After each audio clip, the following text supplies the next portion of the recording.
All right, let's talk about something that trips up a ton of Canadian investors. You've decided you want to own a piece of a great American company, let's say Costco.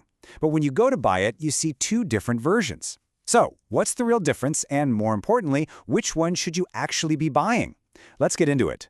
So picture this. You log into your brokerage account, you type in Costco, and bam, two options pop up. One's on a US exchange, the other is right here in Canada. They seem to be tracking the same company, right? But the prices are different, the tickers are different. So what's the deal here? Which one is the right move? Okay, so let's break this down. Over on the left, you've got the original, the OG, ticker symbol COST, trading on the NASDAQ in good old US dollars. And on the right, you've got this Canadian version, let's call it Costco CA, which trades on the Toronto Stock Exchange in Canadian dollars. Now, even though they both follow Costco to business, they are absolutely not the same investment. To really get to the bottom of this, we have to ask a super basic question. When you hit that buy button, what are you actually getting? Because the answer is surprisingly different for each of these. You see, that Canadian listing is something called a Canadian Depositary Receipt, or a CDR. The easiest way to think about it is like a wrapper. A Canadian bank, usually it's CIBC, goes out, buys the real US shares, and then issues this receipt here in Canada that you can trade in Canadian dollars. And one of its main selling points is this built-in currency hedge. And this really lays it out plain and simple. When you buy Costco on the NASDAQ, you own real Costco common shares. You are a direct part owner of the company. Simple. But when you buy the CDR on the TSX, what you own is a receipt that's just backed by those shares which are being held by a custodian bank. It's a subtle but really important difference.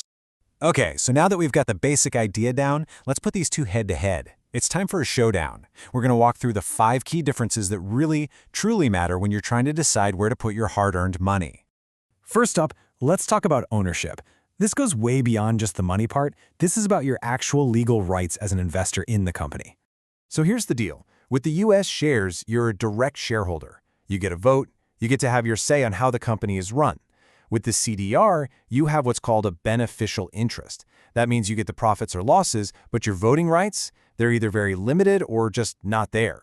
Now, for most of us small investors, this might not seem like a huge deal, but for big institutions, this is absolutely critical.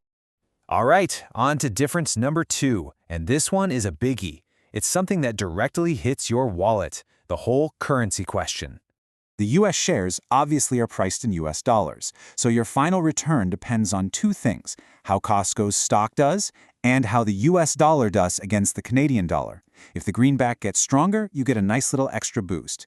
The CDR, on the other hand, is specifically designed to hedge away most of that currency risk. It tries to give you a return that's just about the stock itself, taking the currency roller coaster out of the equation.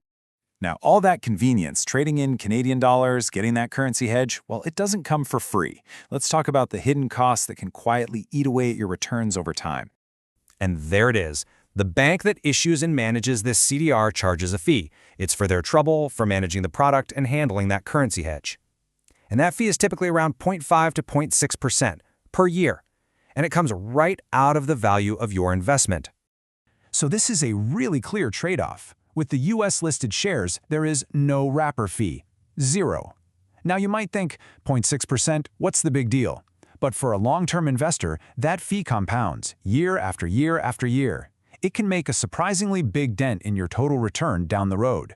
Next on the list, liquidity. It's a fancy word for something really simple. How easy is it to buy and sell this thing? And this directly affects the price you pay. Think of it this way. Costco on the NASDAQ is like a massive, bustling superhighway.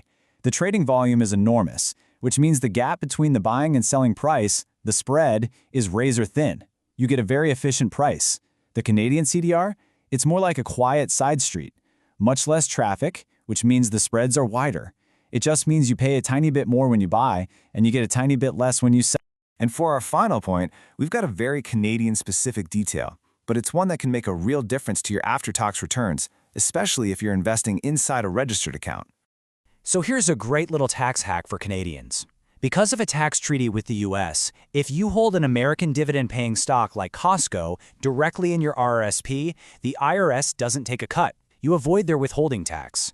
But the structure of the CDR can make things messy, and sometimes you can't avoid that tax. So, if you're all about tax efficiency, this is a clear win for owning the US shares directly. Okay, we've covered ownership, currency, fees, liquidity, and taxes. That's a lot. So let's bring it all together and figure out once and for all which one of these makes the most sense for you. The CDR is really what you'd call the convenience play. It is tailor-made for the everyday retail investor who just wants to buy a piece of a great U.S. company without the headache of converting currency. If you're investing a smaller amount, say under 20 grand, and simplicity is your main goal, the benefits of the CDR can totally outweigh the downsides. But then you have the U.S. shares. This is the professional's choice. If you're investing a larger chunk of money, if you plan to hold for decades, or if you're the kind of person who wants to optimize every last detail, this is the way you go. You skip the fees, you get better pricing, and you keep total control over your taxes and your votes. It is, without a doubt, the superior instrument from a structural point of view. So when you strip away all the jargon and all the details, this whole decision really just boils down to one simple, powerful trade-off. I mean, this quote just says it all, doesn't it? CDRs are a retail convenience product. U.S.-listed shares are the institutional-grade instrument. Both of them get you exposure to Costco, but they're built for two very, very different investors with different priorities. And that really brings us to the final question, the one you have to ask yourself. When you look at your own portfolio and your own goals, what do you value more?